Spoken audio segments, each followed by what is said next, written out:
Hola, espero estén muy bien en sus casas, queridos estudiantes.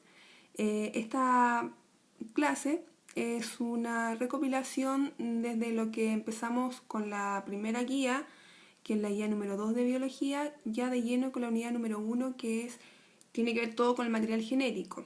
Esta modalidad espero les resulte más fácil de entender, espero que quede bien claro. Haré un repaso de esta guía que se las envié hace algún tiempo, espero la hayan podido trabajar. Tenían que enviarme igual parte del trabajo al correo. De no ser así, espero les sirva esto para que la puedan completar finalmente. Esta guía empieza con todo lo que es la estructura del ADN y yo necesito aclarar algunas cosas antes de irme de lleno con qué es el ADN. Dentro de la guía estaba esta actividad que tenían que analizar un experimento que es el experimento de Griffith, que es muy conocido y trata sobre un tipo o una cepa, en este caso, de una bacteria que se llama Streptococcus pneumoniae y que produce una neumonía que puede ser letal. Algunas cepas la producen, otras no, ¿ya? Pero estamos hablando del mismo tipo Streptococcus. El experimento de Griffith tiene por primera parte inyectarle a un ratón una preparación que contiene cepas S vivas. Las cepas S de este Streptococcus son bacterias que cuando forman colonias, o sea, se agrupan, se ven en su superficie como si fueran muy lisas. Por eso le designaron que es un tipo de Streptococcus pneumoniae de la cepa S. En cambio la otra, que es la rugosa, que es la cepa R, se ve que cuando forman colonias se ve irregular su superficie. En este caso, las cepas S lo que provoca es que al inyectarse al ratón, este ratón muere. Y muere de la neumonía que le produce la cepa. Ahora bien, si veo que en el caso de que se le inyecta al ratón la cepa R viva, se le inyecta la preparación y el ratón vive, no quiere decir que no produzco nada en el ratón, sino que el ratón no fue letal para él lo que provocó esta cepa R. La tengo que entender así. Por tanto, ¿cuál sería letal? Según este caso A y B, sería la cepa S, sería la cepa que es letal. ¿Qué pasa ahora? En el caso C, me dicen que yo preparo, células de la bacteria de S muertas. Las puedo calentar, las puedo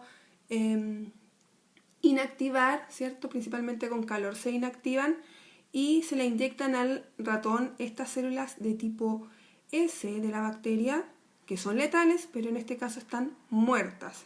Las inactivaron, en este caso con calor, se la inyectan al ratón y el ratón vive. Ahí me da un indicio de algo.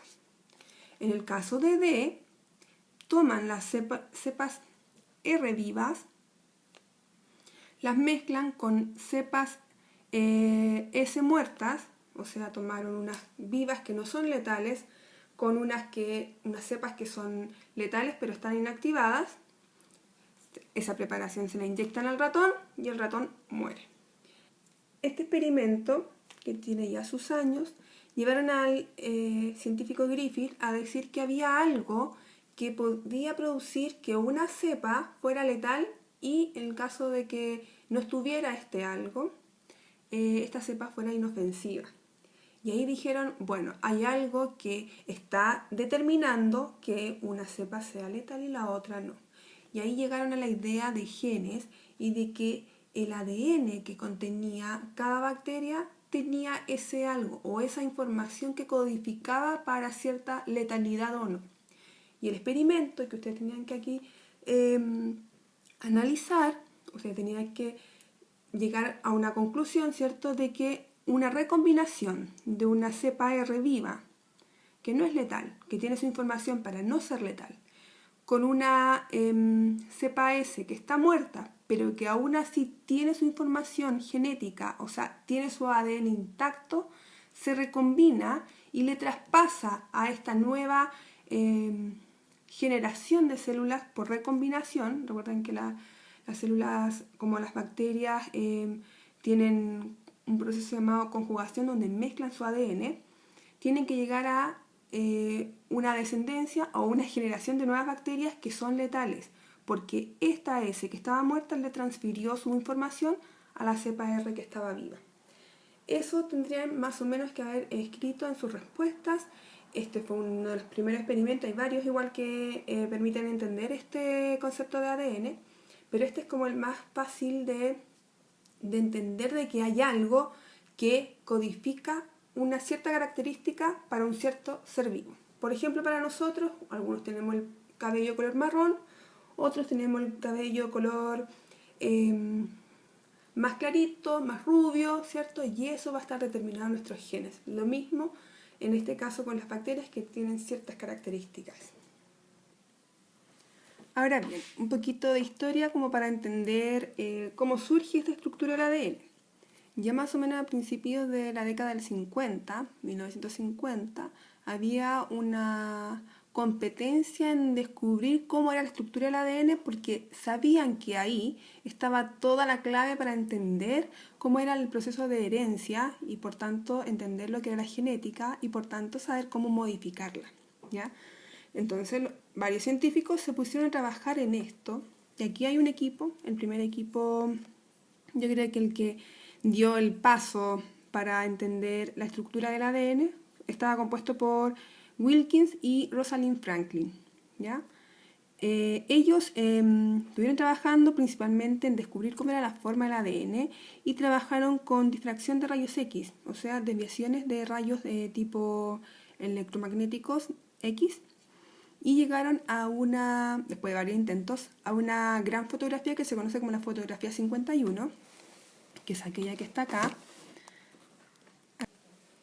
Y ellos luego de varios intentos llegan a una fotografía que es la número 51, por eso se le conoce como fotografía 51, que es esta que está acá, que es una fotografía de la difracción de rayos X, y esto ocurre en el año 1952, ¿ya? Por parte de estos dos científicos que son Wilkins y Franklin. Esta fotografía me da un indicio de cómo podría ser la estructura del ADN, que no es lineal, porque en las partes que están más ennegrecidas se ve que esa es la estructura y que hay zonas también circulares que no hay nada, que los rayos pasaron de largo y por tanto me da un indicio que tienen una estructura más bien circular. Y luego se dan cuenta que esto es una estructura en espiral, que va enrollándose la molécula. Y lo mismo, esto le permite al ADN compactarse, que más adelante lo vamos a ver. Esta fotografía estaba para estos dos científicos como la clave para entender y realizar, ¿cierto? O modelar la estructura del ADN. Pero Wilkins, en una especie como de traición, les comparte a dos científicos esta imagen, y esos científicos se llaman Francis Crick y James Watson. Bueno, esta es una foto bien característica de ellos dos. Aquí podemos ver a James Watson y Francis Crick al lado de su modelo de ADN. Por tanto, se les asigna a ellos como los descubridores de esta molécula de ADN. En 1962, ellos reciben el Premio Nobel de Medicina y Ciencias Fisiológicas por este descubrimiento y se supone que debían recibirlo tres personas, que era Watson, Crick y además Wilkins, que era el que se le adjudicaba la fotografía. Pero Wilkins murió unos años antes de recibir este premio, que fue en 1962, por tanto solamente se les da el premio Nobel a estos dos científicos que aparecen ahí. No se le da a Rosalind Franklin porque no se le reconoce, en una sociedad que era bien machista, no se reconoce que una mujer haya sido una de las precursoras de esta valiosísima información que fue descubrir cómo era el ADN, porque descubriéndolo se podía trabajar con él, se podía modificar e incluso podríamos llegar hasta lo que se conoce hoy día como clonación, como alimentos transgénicos, como todo lo que tiene que ver con la ingeniería genética. Por tanto, este descubrimiento es muy importante para la bioquímica. Pero en ese entonces no se le adjudicó a Rosalind Franklin los honores que le correspondían. Dentro de la guía también que yo les había mandado está este esquema que me permite ver cómo se compacta el ADN. El ADN es una secuencia, ¿cierto?, de monómeros que forman este polímero que es el ADN, que tienen que ser compactados de algún modo para que puedan entrar dentro de un núcleo celular, ¿ya?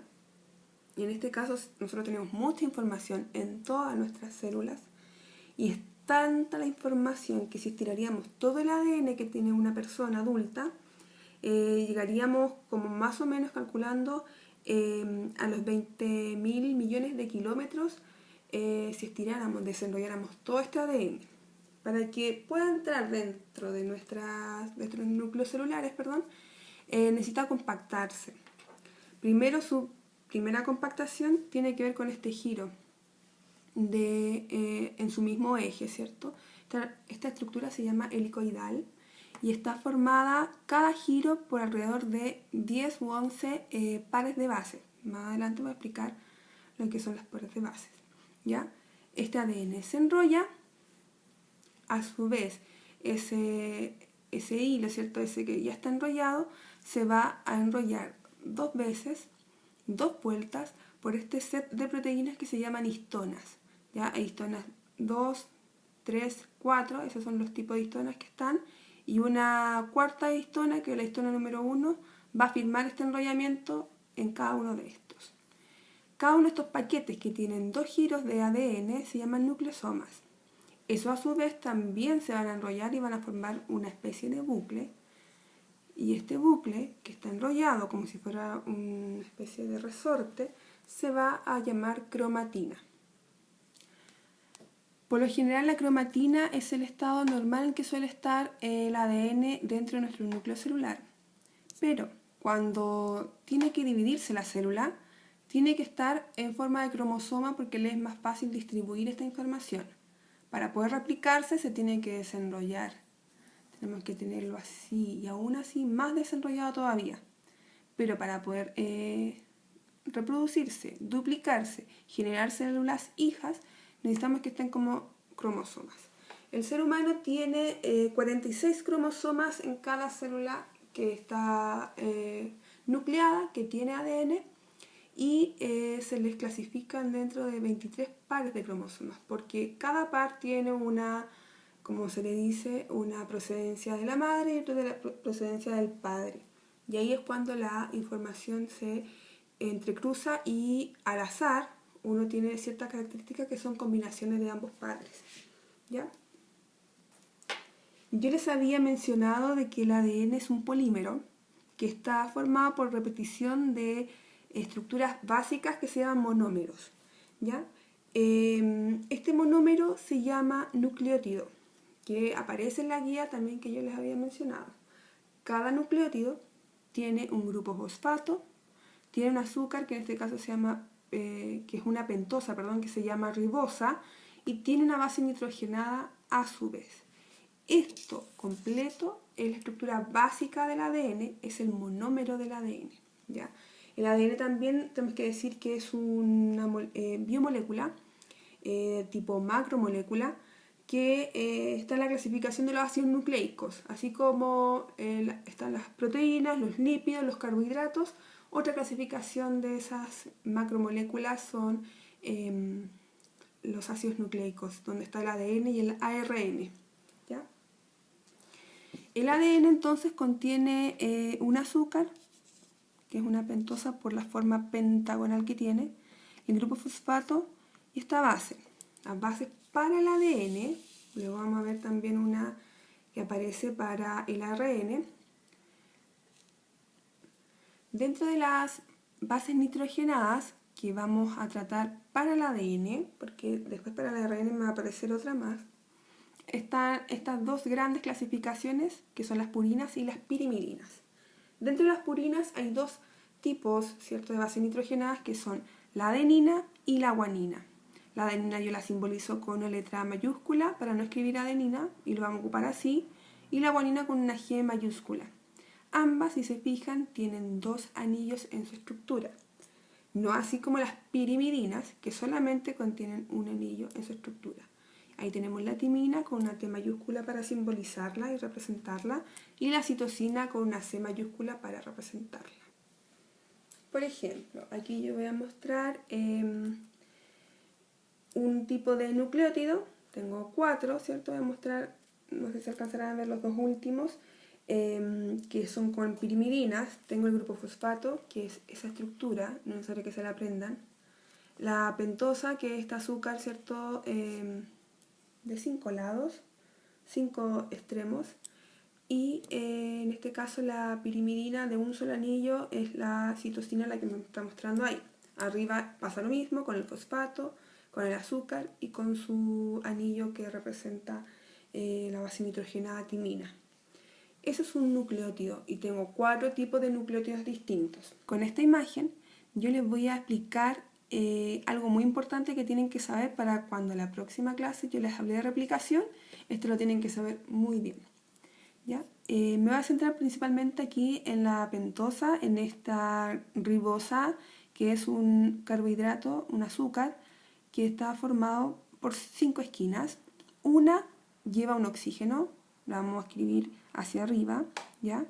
Y las otras 4, perdón, tienen un carbono en cada una de sus esquinas, ¿ya? En este carbono se une un nitrógeno con la base nitrogenada y también con un hidrógeno, y a su vez se une a este oxígeno y a su vez a este otro carbono, ya así lo vamos entendiendo. Este carbono se une con ese carbono y con este carbono de acá y con un hidrógeno hacia arriba y un hidrógeno hacia abajo. Este carbono se une con ese carbono y a su vez también tiene un enlace para el hidrógeno y otro para un grupo hidroxilo, OH, que lo vamos a representar hacia abajo. Y este carbono que está acá se une a ese carbono y a ese oxígeno y además a este grupo CH2 y a este hidrógeno hacia abajo. Esto que está acá, de ahí hasta acá, lo vamos a rayar esta imagen, por eso la fotocopié. Es todo lo que es la pentosa. Está formada por 1, y parto contando acá, 2, 3, 4 y 5 carbonos. Por eso dan esos números, 1, 2, 3, 4, 5. Y lo vamos a designar como carbono 1', carbono 2', carbono 3', 4' y 5'. Esta parte es la que nos va a servir para la siguiente guía, la siguiente lección, que tiene que ver con replicación. Esta parte es muy importante. Ya finalizando ya para que no se compliquen tanto. Y tiene que ver con una numeración que a mí me va a servir para poder entender la orientación de cada hebra de ADN. ¿Ya? Recuerden que está hecha de 2 hebras. Yo acá tengo 2 nucleótidos. Uno está con una timina y el otro está con una adenina. ¿Ya? Con una pirimidina y una purina. Tengo el primer nucleótido acá, con un grupo fosfato, con mi pentosa y con mi timina. Y este nucleótido no está unido a otro nucleótido hacia arriba y por tanto yo tengo esa O con un enlace disponible para unirse a otro nucleótido en el caso de que hubiera, ¿ya? Si no, es porque ahí termina la hebra de ADN y yo la considero hasta ahí, ¿ya? Porque tiene un fin, ¿cierto? En alguna parte tiene que terminar. A su vez, este de acá, esta pentosa, se une al otro nucleótido a través del grupo fosfato, o sea, pentosa-fosfato son los que se unen y van a quedar como esta especie de andamio al lado de cada hebra, van a dar el soporte, ¿cierto? Se une a este grupo fosfato a través de este carbono. Y a su vez, este grupo fosfato se une a su pentosa de su mismo nucleótido en ese carbono. ¿Qué tengo que entender? Que la numeración, que yo le expliqué en la parte anterior, se hace para todos de la misma forma, orientando el oxígeno hacia arriba y contando desde el sentido de las manecillas del reloj como 1, 2, 3, 4 y 5. Fíjense que el carbono 5' queda hacia arriba, fuera de la estructura principal. Como este es el último nucleótido que está en esta hebra, supongamos que esta es una hebra de muchos y miles de nucleótidos, supongamos que este es el extremo, el final de arriba, este grupo fosfato se va a encontrar unido a este carbono que es el carbono 5. Por tanto, yo les voy a denominar que este extremo se llama 5' para determinar que es aquí donde yo tengo el carbono número 5. Si yo después de una serie de nucleótidos me encuentro con un final, el final va a ser como este, en donde este fosfato va a estar unido al carbono número 5 y en su extremo y hacia afuera, el que va a quedar disponible para unirse con otro fosfato, como aquí, el que va a quedar disponible va a ser este carbono 3, por tanto a este extremo yo le llamo 3'. Y es el que va a unirse si es que hay otro nucleótido para seguir formando la estructura. Pero si es el final, este carbono 3 queda disponible, por tanto la orientación del ADN queda de 5' a 3', y eso lo vamos a ocupar bastante en replicación. Bueno, aquí cada nucleótido tiene una base y por tanto de ahora en adelante vamos a llamarlo ya no por el nucleótido en sí con timina, sino que directamente vamos a llamarlo timina, adenina, guanina, citosina, para que sea más fácil de trabajar, ¿ya? Pero yo tengo que entender que detrás de cada timina está su pentosa y su grupo fosfato, que de cada adenina está su pentosa y su grupo fosfato, y así en general, ¿ya? Cuando yo tengo una timina, en un mismo par de nucleótidos, o sea, este es un nucleótido con su par al frente, cuando yo tengo una timina, siempre voy a tener al frente una adenina. La timina con la adenina son complementarias, son bases nitrogenadas complementarias. Por tanto, si yo tuviera una adenina, siempre al frente voy a tener una timina. No puedo tener adenina con adenina, tengo que tener adenina con timina. Y a su vez, el otro tipo de par de bases que yo puedo tener serían las otras dos. Esta purina con esta pirimidina, que es la guanina con su citosina. Siempre van a ir juntas la guanina con la citosina. O sea, si yo encuentro citosina, al frente voy a tener guanina. ¿Qué más tengo que saber? Que la adenina con la timina se unen a través de dos interacciones que se llaman puentes de hidrógeno, que mantienen a este nucleótido de acá, que tiene timina, unido a ese nucleótido de allá, que tiene adenina, unidos. Y por tanto quedan las dos hebras de ADN unidas. Cuando se vaya a dividir el ADN, lo que se van a romper son sus puentes de hidrógeno. Por tanto, timina-adenina, dos interacciones puente de hidrógeno, así se llaman. Se unen a través de dos interacciones o fuerzas electrostáticas, puentes de hidrógeno. Adenina con timina son dos, recuérdenlo. Y la guanina con la citosina ya no tienen dos interacciones puente de hidrógeno, tienen tres. Ellas se unen, porque su estructura así lo permite, con tres interacciones puentes de hidrógeno, con tres estas fuerzas, ¿cierto?, electrostáticas, puentes de hidrógeno. Por tanto, si tengo citosina y al frente tengo que tener guanina, van a estar unidas con tres interacciones puentes de hidrógeno. Algunos le dicen enlaces, pero en realidad son interacciones. Recuerdo entonces, adenina siempre con timina, dos enlaces o interacciones puente de hidrógeno, y la citosina con la guanina a través de tres interacciones puentes de hidrógeno, y eso es primordial. Bueno, espero haya quedado claro todos los contenidos que se vieron en esta lección. Los recapitularé en la próxima lección a modo de introducción y espero que ante cualquier duda me consulten a mi correo. Que estén muy bien, hasta la próxima.